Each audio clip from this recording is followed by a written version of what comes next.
Ya, kita mulai PA kita pada malam hari ini. Mari kita bersatu di dalam doa. Bapa di dalam surga, kami bersyukur pada malam hari ini kami sekali lagi boleh berkumpul di tempat kami masing-masing, berkumpul di IG Live pada malam hari ini untuk belajar kebenaran firman Tuhan. Kami serahkan waktu kami ke depan ke dalam tangan Tuhan, secara khusus ketika kami akan membaca, merenungkan, bahkan kami akan berusaha untuk mengaplikasikan firman Tuhan dalam kehidupan kami. Kiranya Tuhan memimpin dan menolong kami. Berkati untuk saudara-saudara kami yang saat ini masih belum bergabung dan sebentar lagi akan bergabung. Tuhan pimpin sertai sehingga mereka juga boleh bersama-sama dengan kami untuk belajar kebenaran firman Tuhan. Dengar doa kami, dalam nama Tuhan Yesus kami berdoa. Amin. Ya, selamat malam Bapak Ibu yang sudah bergabung. Ya, ada Ibu Popi, ada Ibu Neti, ada Bapak Sugiarto, dan ada Saudara Riana Putra ya. Oke, selamat malam. Mari kita membuka dari Kejadian pasal 27. Kejadian pasal 27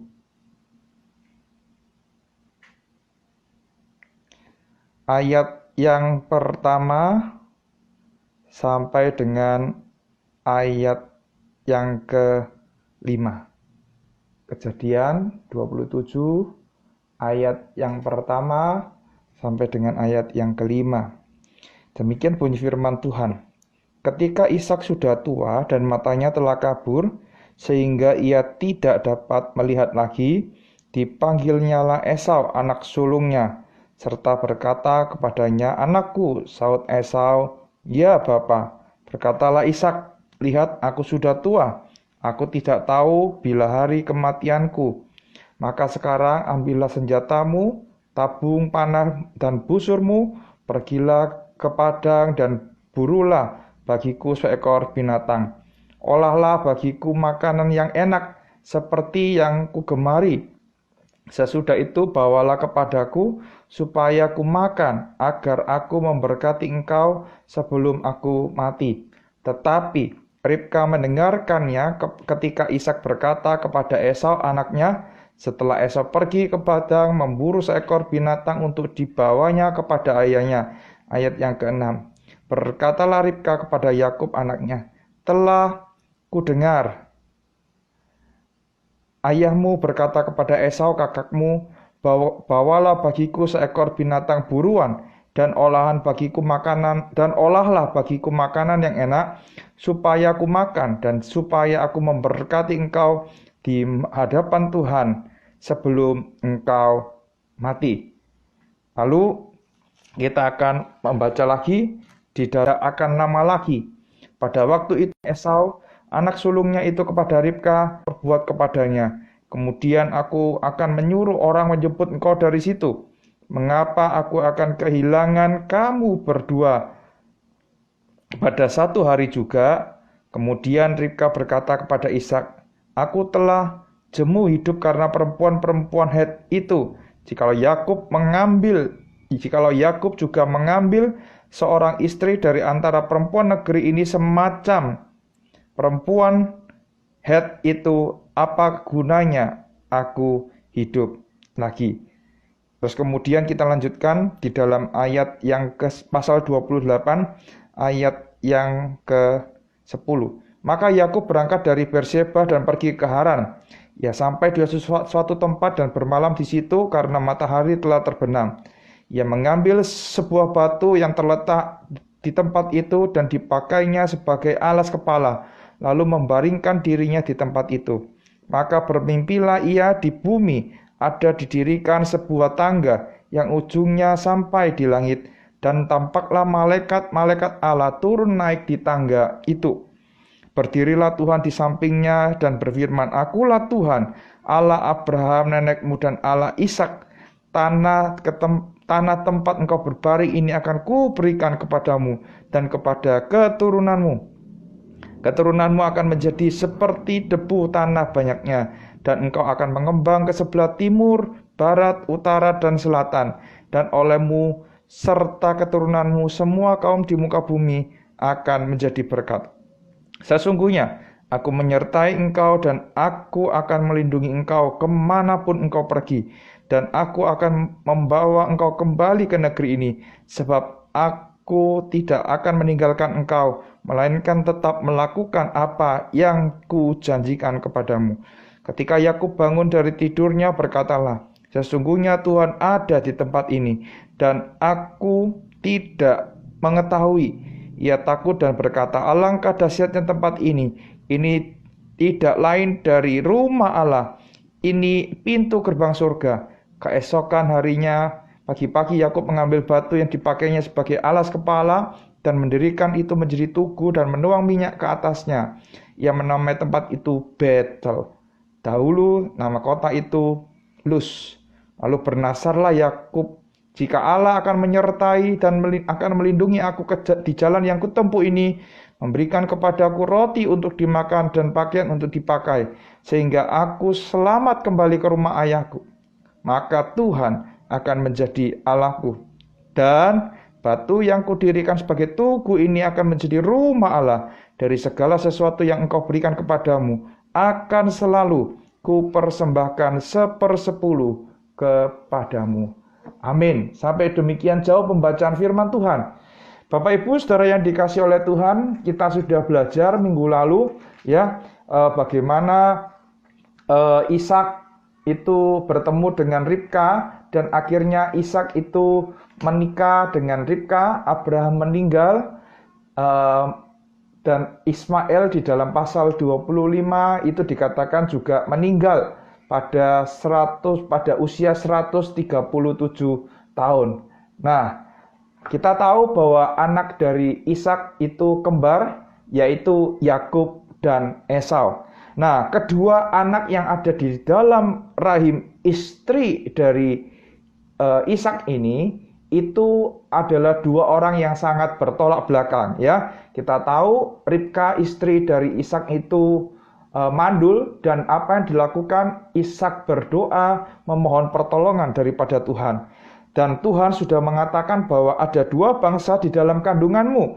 Yang satu ya akan lebih kuat dari yang satunya. Anak yang tua akan menjadi hamba kepada anak yang muda. Nah, sekarang kita melihat bagaimana Yakub, seperti yang saya sudah katakan minggu lalu, menggunakan cara yang tidak benar. Untuk apa? Untuk memperoleh berkat dari ayahnya, yaitu Ishak. Yakub menipu ayahnya Ishak dengan cara apa? Memanfaatkan Ishak yang memiliki gangguan penglihatan. Bapak Ibu, pasal 27 ayat yang pertama dimulai dengan sebuah pernyataan bahwa Ishak sudah tua dan matanya telah kabur, sehingga ia tidak dapat melihat lagi. Dipanggilnyalah Esau anak sulungnya serta berkata kepadanya, ya. Jadi kalau kita melihat, Ishak sudah merencanakan bahwa ia akan memberkati Esau. Nah, Bapak Ibu, kalau kita melihat berapa kurang lebih umur Ishak. Nah, kalau kita mencoba membandingkan, ya ketika Abraham itu meninggal, maka umur dari Ismail itu adalah 137 tahun. Ya. Lalu kalau kita bertanya berapa umur Ishak, kurang lebih. Umur Ishak juga pada waktu itu, ya, ketika dia memberkati Yakub itu adalah kurang lebih 137 tahun. Ya, kalau kita lihat di dalam Kejadian pasal 25 ayat 26, di situ dikatakan Yakub lahir pada saat Ishak itu berumur 60 tahun. Dan kalau kita merunut dari usia ketika Yusuf menghadap Firaun, terus kemudian Yakub pindah ke Mesir, terus kemudian Yakub lari ke tempat Laban, maka kita akan mendapati bahwa usia Ishak itu berjumlah kurang lebih 137 tahun. Ya, bagian yang kita baca dikatakan apa? Ishak itu matanya telah kabur. Bapak Ibu, frasa matanya telah kabur itu untuk menunjukkan bahwa Ishak itu sudah benar-benar tua. Mari kita bandingkan di dalam 1 Samuel pasal yang ketiga ayat yang kedua.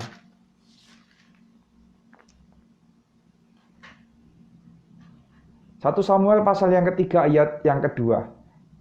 Di sana dikatakan pada suatu hari Eli yang matanya mulai kabur dan tidak dapat melihat dengan baik sedang berbaring di tempat tidurnya. Ya, kita tahu kisah Samuel dan Imam Eli, dan Eli pada waktu itu sudah tua. Terus kemudian Ayub 17 ayat yang ketujuh. Ayub 17 ayat yang ketujuh.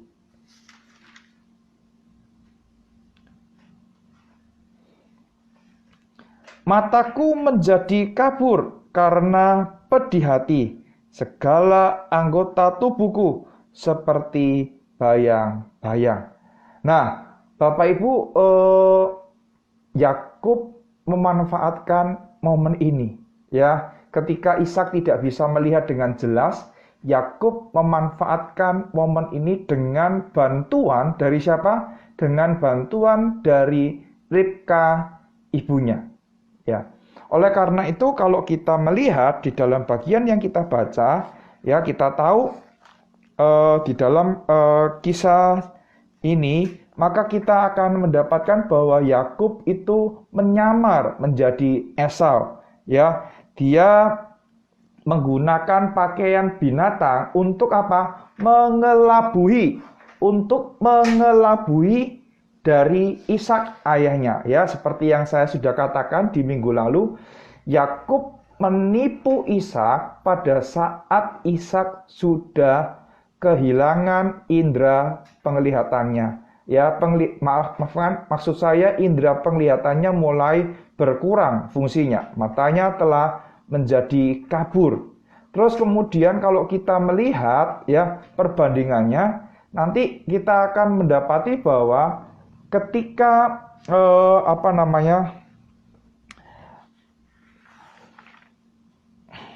ketika Yakub berada di daerah Laban, Yakub juga ditipu, ya. Ditipunya ketika apa? Dia menginginkan Rahel untuk menjadi istrinya. Tetapi ketika malam itu datang, yang diberikan oleh Laban bukan Rahel, tetapi siapa? Lea, kakaknya itu. Ya, jadi ini ada paralelisme di sini. Terus kemudian kalau kita melihat Yakub di dalam bagian ini menipu dengan menggunakan pakaian dari kulit binatang. Kenapa? Karena Esau itu orang yang berbulu, ya. Jadi supaya Ishak itu dapat meraba dan memutuskan bahwa ini adalah benar Esau, maka Yakub menggunakan pakaian ini. Jadi tadi penglihatan yang kedua dari pakaian. Dan kalau kita melihat, ya, ketika Yusuf itu dijual oleh saudara-saudaranya, ya, dikatakan apa? Dia mendapati baju dari Yusuf itu diberikan kepada Yakub. Dikatakan bahwa anakmu Yusuf telah mati, diterkam atau mati karena dimakan oleh binatang buas. Dan ini jubahnya, padahal itu cuma rekayasa dari kakak-kakaknya Yusuf. Ya, jadi kalau kita melihat Ishak, ya, mengatakan bahwa dia akan memberkati Esau. Ya, saya tidak tahu apakah Ishak tidak mendengar apa yang dikatakan oleh Tuhan kepada Ribka, bahwa akan ada 2 keturunan, dan keturunan yang tua itu, anak yang tua itu akan menjadi hamba kepada anak yang muda ini, ya. Jadi saya tidak tahu apakah Ishak itu benar-benar lupa, tetapi beberapa penafsir mengatakan orang yang sudah tua, ya, biasanya itu pikun, begitu ya. Orang yang sudah tua, lanjut usianya, itu biasanya lupa terhadap beberapa hal, ya. Makanya kenapa di dalam bagian ini dikatakan apa? Ketika Ishak sudah tua. Dan akhirnya kita mendapati bahwa Yakub datang, lalu kemudian Ishak Ishak memberkati Yakub di dalam ayat 27. Sesungguhnya bau anakku adalah bau padang yang diberkati Tuhan. Allah akan memberikan kepadamu embun yang dari langit dan tanah-tanah gemuk di bumi dan gandum serta anggur berlimpah-limpah. Bangsa-bangsa akan takluk kepadamu dan suku-suku bangsa akan sujud kepadamu. Jadilah tuan atas saudara-saudaramu dan anak-anak ibumu akan sujud kepadamu. Siapa yang mengutuk engkau terkutuklah ia, dan siapa yang memberkati engkau diberkatilah ia. Bapak Ibu yang dikasih oleh Tuhan, ya, kalau kita melihat ada konflik di dalam keluarga ini, ya. Berkat yang seharusnya untuk Esau dicuri oleh Yakub. Dan akhirnya apa? Ya, Esau itu ketika pulang meminta berkat, ternyata sudah tidak ada berkat lagi bagi Esau. Karena apa? Karena berkat itu sudah diberikan kepada Yakub, anak dari Ishak, anak yang lebih muda dari Ishak. Akhirnya hal ini membuat apa? Esau menjadi marah. Esau menaruh dendam kepada Yakub karena berkat yang diberikan oleh ayahnya kepadanya. Bapak Ibu yang dikasih oleh Tuhan, ya, kalau kita melihat bagian ini, maka kita akan menjumpai bahwa Yakub memperoleh berkat ini dengan cara yang tidak baik. Tapi pertanyaannya adalah, kenapa kok Allah mengizinkan ini, ya, dalam tanda petik Allah mengizinkan cara yang tidak baik ini untuk Yakub boleh memperoleh berkat itu. Bapak Ibu, kalau menurut Bapak Ibu, ya, kalau seandainya Yakub tidak menipu, apakah Yakub tetap akan diberkati oleh Allah? Apakah Yakub tetap akan menerima berkat dari Allah itu? Jawabannya adalah pasti, Bapak Ibu. Karena rencana Allah itu tidak akan pernah berubah. Rencana Allah itu kekal dari kekal. Ya, kalau kita melihat, kalau Allah sudah mengatakan bahwa Yakub anak yang lebih muda itu akan berkuasa, ya, anak yang lebih muda itu akan lebih kuat dari anak yang lebih tua, dan anak yang lebih tua akan menjadi hamba dari anak yang lebih muda, maka hal itu pasti akan terjadi. Ya, seringkali Bapak Ibu kita mengatakan mungkin cara ini Tuhan pakai untuk menggenapkan rencananya. Jarang sekali kita berdoa, memohon hikmat daripada Tuhan, meminta hikmat daripada Tuhan. Tuhan, apa yang harus aku lakukan, ya, supaya benar-benar aku boleh Tuhan pimpin untuk menggenapkan rencanamu. Nah, hal ini membuat perselisihan antara kedua orang saudara ini. Esau menaruh dendam kepada Yakub. Bahkan dia berkata, hari-hari berkabung karena kematian ayahku tidak akan lama lagi. Ya, pada waktu itulah Yakub adikku akan kubunuh. Nah, Bapak Ibu, kalau kita melihat di sini, maka kita akan mendapati satu, pertama memang benar, ya, dikatakan Ishak sudah tua, ya. Tetapi kalau kita melihat, ya, maka di dalam, misalnya di dalam ini, ya, kalau kita melihat Ishak itu mati pun masih lama lagi, Bapak Ibu, ya, tidak segera meninggal, gitu ya. Dan kalau kita melihat, maka dendam ini membuat kedua orang saudara ini, ya, harus berpisah. Oleh karena itu, ketika mendengar sumpah yang disampaikan oleh Esau untuk membunuh adiknya ini, maka Ribka merancangkan sebuah rencana. Bapak Ibu, kalau kita melihat kisah Ishak dan Ribka, maka kita akan minim sekali mendapatkan apa? Ribka itu bergumul di dalam doa, ya. Ribka lebih mengandalkan rencananya dan pemikirannya sendiri, ya. Rupanya Ribka ini orang yang cerdik, orang yang pintar, Bapak Ibu, ya. Dan ia mengatakan kepada Yakub supaya apa? Supaya pergi ke rumah kakaknya, ke rumah saudaranya Laban di Haran, dan menunggu sampai di sana, sampai apa? Menunggu di sana sampai amarah dari Esau itu mereda. Maka Yakub bisa pulang kembali ke negeri ayahnya. Dan kalau kita melihat di dalam Kejadian pasal yang ke-28, kita akan mendapati dalam perjalanan itu Yakub tiba di sebuah tempat yang bernama Betel, ya.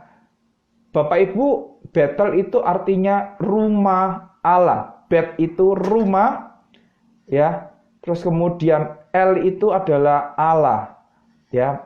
Makanya di dalam ayat yang ke-17 Yakub itu berkata, alangkah dahsyatnya tempat ini. Ini tidak lain dari rumah Allah. Itu arti kata Betel, ya. Dulu nama kota itu adalah Luz, tetapi setelah Yakub mengalami perjumpaan dengan Allah di sana, dia menamai tempat itu Betel. Ya, apa yang terjadi di sana, Bapak Ibu? Yakub di dalam perjalanan menuju Haran, ya, ia pergi ke sebuah tempat dan bermalam di sana. Lalu ia mengambil sebuah batu yang terletak di tempat itu dan menggunakan batu itu sebagai alas. Di dalam tidurnya Yakub bermimpi, ya, ada sebuah tangga yang ujungnya sampai di langit, dan tampaklah malaikat-malaikat Allah turun naik di sampingnya dan berfirman, akulah Tuhan Allah Abraham nenekmu dan Allah Ishak. Bapak Ibu, ya, ini adalah sebuah pengalaman yang sangat luar biasa.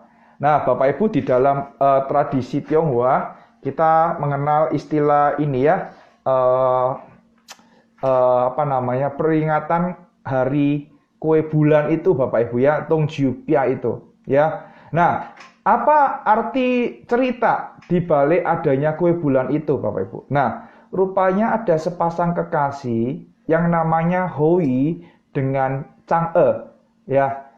Hoi ini adalah seorang pemanah, dan Kaisar Langit itu tertarik, ya, dengan keterampilan dari Hoi, sehingga ketika ia melihat Hoi telah memanah, ya, 9 matahari, dikatakan di dalam tradisi itu, ya, Kaisar itu memuji Hoi dan bertanya kepada Hoi, hadiah apa yang engkau mau karena kemampuanmu yang luar biasa itu.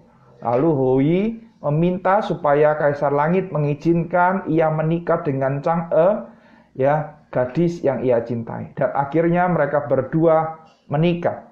Dan ketika mereka telah menikah, Kaisar Langit itu ingin merenovasi istananya, ya. Lalu karena Chang'e itu juga seorang arsitek yang handal, Chang'e diminta oleh Kaisar untuk menangani proyek renovasi dari Istana Langit itu. Karena proyek itu, ya, singkat cerita, proyek itu berhasil, akhirnya apa? Akhirnya Hoi diberikan oleh Kaisar sebuah hadiah, yaitu apa? Ada pil keabadian, 1 botol pil. Kaisar berpesan supaya pil ini dibagi 2 dengan Chang'e, supaya apa? Mereka berdua dapat hidup di dalam keabadian, ya. Tetapi setelah pulang, ya, ketika Hoi menceritakan hal ini, Chang'e meminum semuanya. Akhirnya apa? Chang'e itu terbang ke langit. Ia berusaha meraih semuanya, tetapi akhirnya tidak bisa. Ia tetap terbang ke langit, ya. Dan Chang'e akhirnya mendarat di bulan. Nah, ketika itu Bapak Ibu, orang Tionghoa percaya setiap tanggal 15 bulan 8 ya. Nah, ada tangga yang turun yang menghubungkan antara langit dan bumi ini, sehingga kedua orang ini yang terpisah ini dapat bersatu kembali. Nah, Bapak Ibu, cerita ini ya dipahami oleh orang Tionghoa, sehingga orang Tionghoa itu memperingati peristiwa kue bulan ini, Bapak Ibu ya, Chongzhupia itu. Nah, itu adalah salah satu cerita legenda dari tradisi Tionghoa. Nah, di dalam Alkitab, Yakub mengalami perjumpaan dengan Allah. Ia melihat ada sebuah tangga ya yang ujungnya sampai ke langit dan ada malaikat Allah.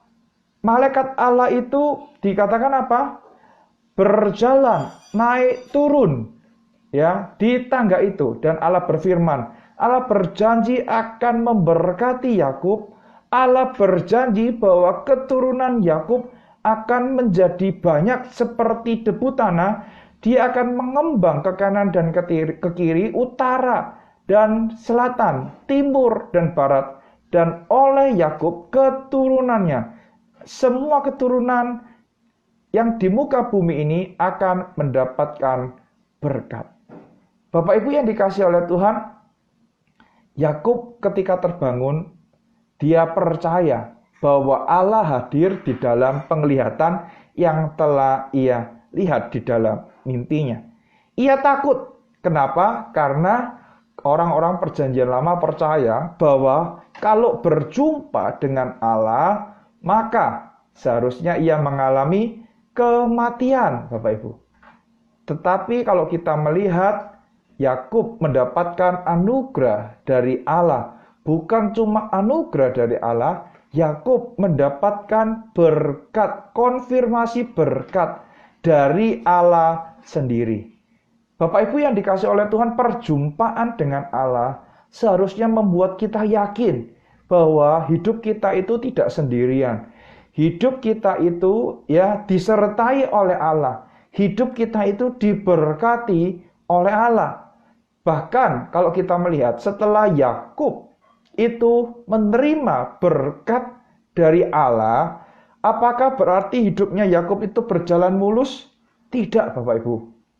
Dia harus sampai ke rumah Laban, bekerja kurang lebih 14 tahun untuk mendapatkan Rahel, istri yang diidam-idamkan itu, perempuan yang dia idam-idamkan itu. Ya, apakah perjalanannya mudah? Tidak, Bapak Ibu. Ketika dia kembali juga, ia bergumul. Bagaimana nanti kalau kakaknya juga membunuh dia, menuntut balas atas apa yang telah dilakukannya itu. Ya, jadi Bapak Ibu adalah keliru ketika kita memahami bahwa ketika kita percaya Tuhan, hidup tanpa pergumulan, hidup selalu lancar, hidup selalu mulus seperti jalan tol, tidak ada hambatan. Keliru, Bapak Ibu. Yakub menerima janji berkat daripada Tuhan. Tetapi kalau kita melihat di dalam perjalanan Yakub, Yakub juga harus menghadapi pergumulan-pergumulan yang tidak mudah itu. Yakub harus kehilangan anaknya yang dia cintai, Yusuf. Bahkan di masa tuanya, Yakub dan keluarganya harus pindah, migrasi ke Mesir karena terjadi kelaparan yang hebat pada waktu itu. Bapak Ibu yang dikasih oleh Tuhan, ketika seseorang berjumpa dengan Tuhan, ia pasti memiliki respon kepada Tuhan. Ya, apa yang menjadi respon Yakub ketika ia telah mengalami perjumpaan dengan Tuhan? Ya, kalau di dalam bagian ini, di dalam ayat yang ke-22, dikatakan apa? Dan batu yang kudirikan sebagai tugu ini akan menjadi rumah Allah. Dan segala sesuatu, dari segala sesuatu yang Allah berikan kepadaku, akan selalu kupersembahkan 1/10 kepadamu. Bapak Ibu yang dikasih oleh Tuhan, saya tahu ini adalah masa-masa yang sulit. Ya, saya tidak sedang mengotbahkan tentang perpuluhan, Bapak Ibu. Tetapi saya akan coba mengajak kita melihat ya, sebenarnya apa motivasi kita memberikan persembahan persepuluhan. Bapak Ibu yang dikasih oleh Tuhan, Yakub telah mengalami kasih karunia dari Allah. Yakub telah mengalami berkat dari Allah. Bahkan Yakub percaya bahwa berkat itu akan ia terima.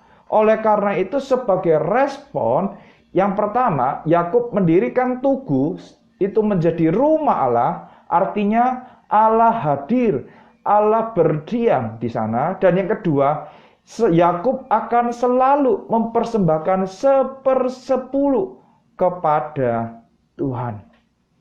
Bapak Ibu yang dikasih oleh Tuhan, kita tahu perjalanan Yakub ini dilandasi karena apa? Didasari oleh karena apa?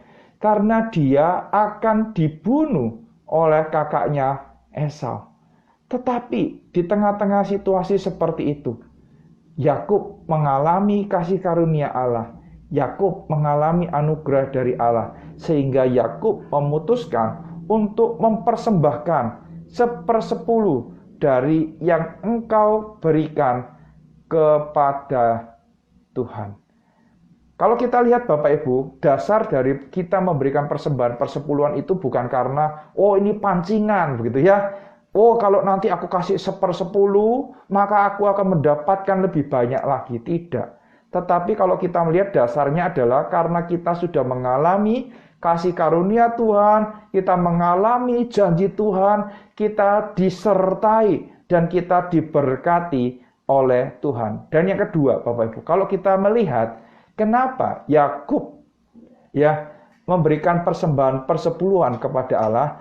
Karena Yakub percaya bahwa Allah tidak akan pernah mengingkari janjinya. Coba Bapak Ibu perhatikan. Di situ dikatakan apa? Dari segala sesuatu yang engkau berikan. Jadi Bapak Ibu, Yakub itu lari, dia tidak punya apa-apa. Tetapi dia percaya ketika Allah berjanji akan menyertai, Allah berjanji akan memberkati, semua itu pun berasal dari Allah dan seizin dari kemurahan Allah.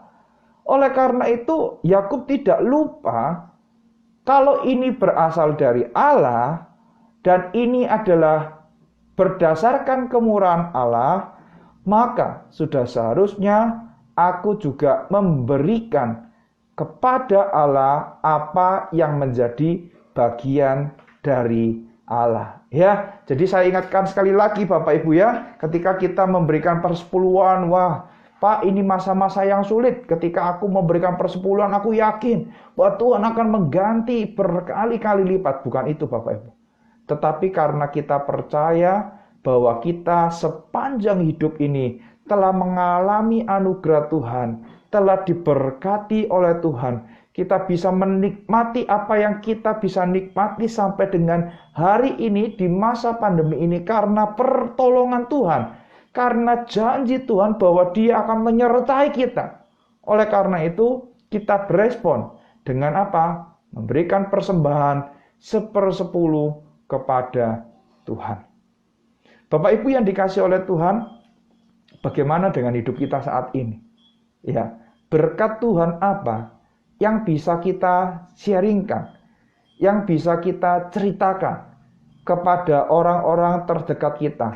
Sehingga kita orang-orang boleh melihat, wah kamu itu orang yang benar-benar mengalami pertolongan dan anugerah Tuhan. Wah, kamu itu benar-benar orang yang dicintai dan disayangi oleh Tuhan. Ya, kamu telah banyak mengalami kemurahan Tuhan di dalam kehidupan. Bapak Ibu, ketika orang lain mengatakan seperti itu, orang lain melihat bahwa ada banyak berkat Tuhan yang kita telah terima, apa yang menjadi respon kita? Apakah kita masih mau hidup sendiri untuk diri kita sendiri? Ya, mari kita belajar sama seperti Yakub, memberikan respon yang benar, memberikan respon yang tepat. Bapak Ibu, kalau kita melihat ya, dendam yang disimpan oleh Esau kepada Yakub Ya, kelihatannya sudah selesai di dalam kitab Kejadian ini, Bapak Ibu ya. Karena kalau kita melihat setelah Yakub itu menyelesaikan tugasnya di rumahnya Laban, Yakub ingin kembali ke negeri ayahnya. Di dalam Kejadian pasal 32 dikatakan apa? Yakub itu bertemu kembali dengan Esau. Dan di sana LAI memberikan judul Yakub takut bertemu dengan Esau. Dan di dalam pasal 33 dikatakan apa?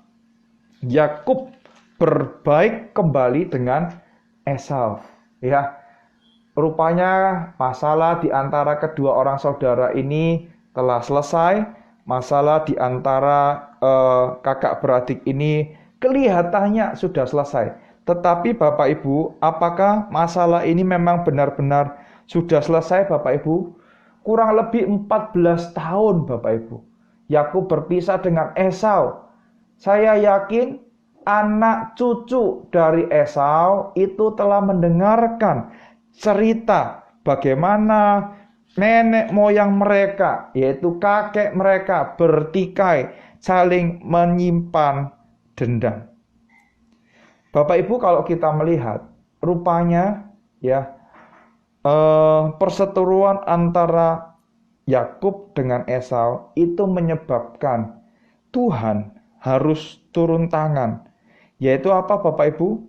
Yaitu Tuhan memusnahkan, ya, Tuhan memusnahkan keturunan dari Esau. Ya, Tuhan memusnahkan keturunan dari Esau, yaitu keturunan bangsa Edom. Ya, dari mana kita tahu? Kita mendapati hal itu ketika kita membaca kitab Obadja, Bapak Ibu ya. Kitab Obadja itu hanya satu pasal, dan di sana itu LAI memberikan judul nubuat ya, nubuat tentang Edom. Ya, dikatakan begini.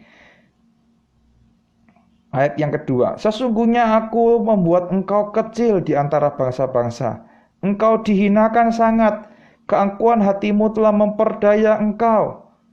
Ya, engkau yang tinggal di liang-liang batu dan di tempat kediamanmu yang tinggi. Engkau yang berkata dalam hatimu, siapakah yang sanggup menurunkan aku ke bumi? Ya, terus kemudian kalau kita melihat ayat yang ke-6, betapa kaum Esau digeledah, betapa harta bendanya yang tersembunyi dicari-cari. Sampai ke tapal batas engkau diusir oleh semua teman sekutumu, engkau diperdayakan, dikalahkan oleh sahabat-sahabat. Bapak Ibu yang dikasihi oleh Tuhan, kalau kita belajar dari kisah Yakub dan Esau, maka kita juga belajar sebagai anggota keluarga. Mari kita belajar untuk hidup di dalam persekutuan yang intim, untuk hidup di dalam persekutuan yang erat, supaya apa? Tidak ada dendam yang tersimpan antara anggota keluarga yang satu dengan anggota keluarga yang lain. Dendam itu diwariskan, Bapak Ibu. Dendam itu diturunkan. Memang kelihatannya di permukaan masalah antara Yakub dan Esau ini telah selesai. Tetapi kalau kita melihat keturunannya, maka masalah ini tidak selesai, Bapak Ibu. Oleh karena itu kita belajar. Ketika kita menghadapi masalah, kita berani dengan gentle. Kalau kita salah, kita meminta maaf. Dan kalau ada orang yang meminta maaf kepada kita, mari kita melepaskan pengampunan itu.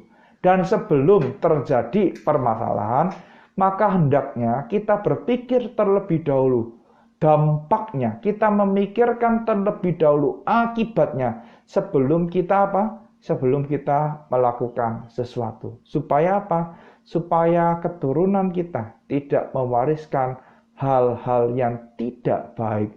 Permusuhan itu tidak berlanjut dari keturunan kita.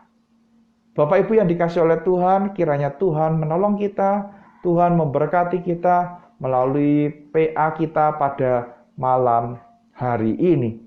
Saya sampai di sini Bapak Ibu, saya persilakan kepada Bapak Ibu yang ingin bertanya untuk menuliskan pertanyaannya di kolom chat, ya. Atau ada sesuatu hal yang ingin didoakan, Bapak Ibu bisa menuliskannya di kolom chat atau komen itu. Saya berikan waktu 5-10 menit, Bapak Ibu bisa bertanya dengan menuliskan pertanyaannya di kolom komen. Silakan Bapak Ibu.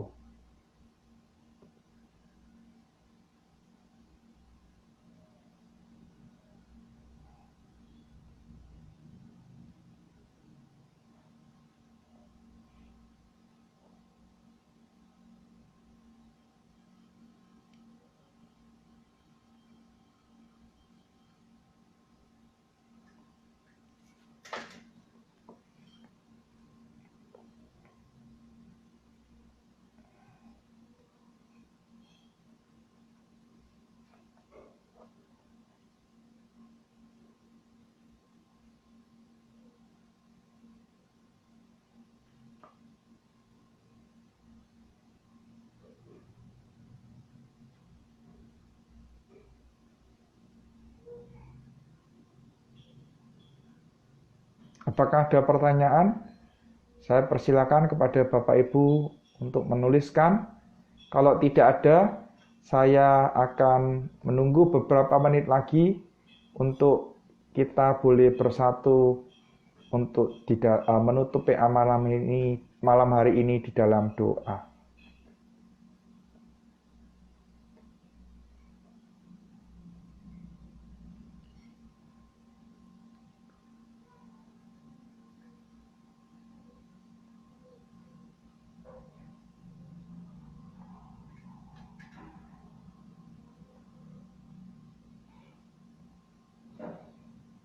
Oke, tidak ada pertanyaan. Ya, mari Bapak Ibu kita bersatu di dalam doa.